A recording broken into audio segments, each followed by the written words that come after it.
President. The Republican leader.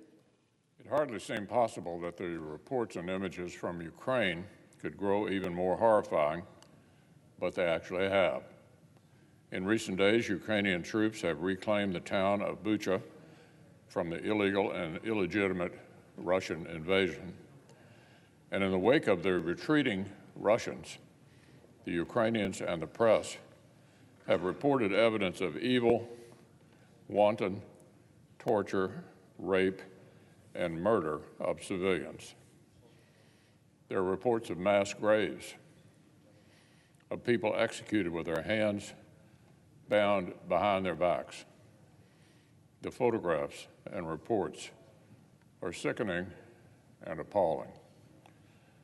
Since before Putin even began his escalation, I've spent months pushing the Biden administration and our allies and partners to get as much lethal assistance possible to the Ukrainians as quickly as possible.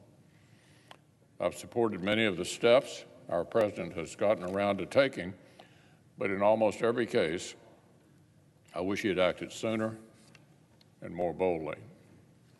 We know of the horrors committed by Russian forces in Bucha because the Ukrainian military reclaimed the town after pushing back the Russians. These latest revelations must only strengthen and intensify our resolve to get the Ukrainians what they need on the time frame they need to liberate more towns currently under Russian control, to prevent Russia from committing new atrocities, to fight and to actually win this war. This also further reinforces what I wish more of our European friends realize. This is a time for choosing.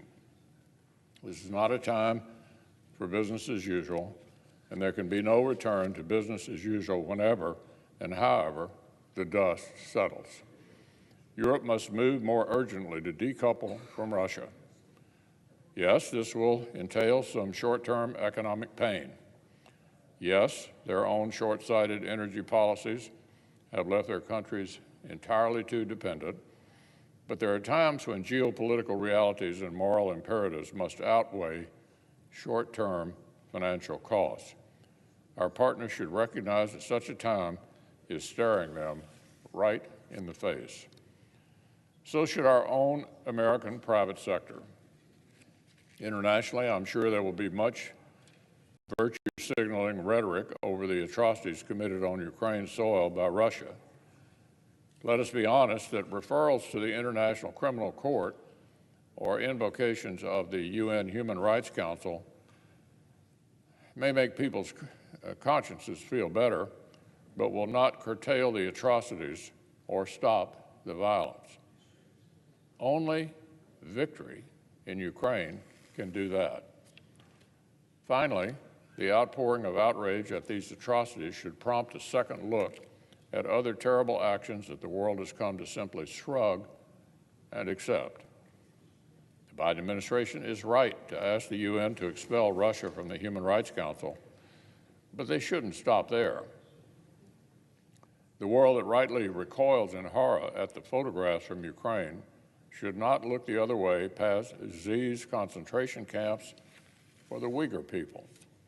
The modern totalitarianism of the People's Republic of China is no less abhorrent because it's sanitized and it's organized.